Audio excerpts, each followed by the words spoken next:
Channel 2.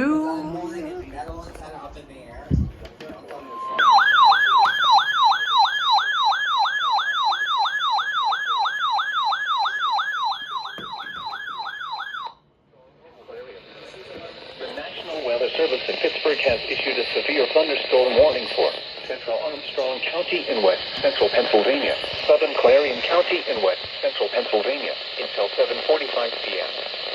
At 7:02 p.m., a severe thunderstorm was located 8 miles northwest of Rhinersburg, moving east at 40 miles per hour. Hazard, 60 miles per hour in gusts and quarter-size hail. Source, radar indicated. Impact, hail damage to vehicles is expected.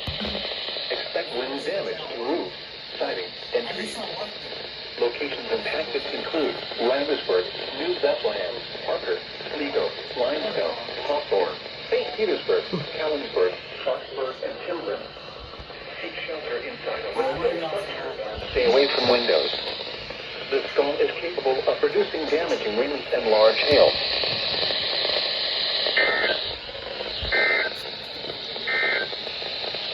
Weather bulletin.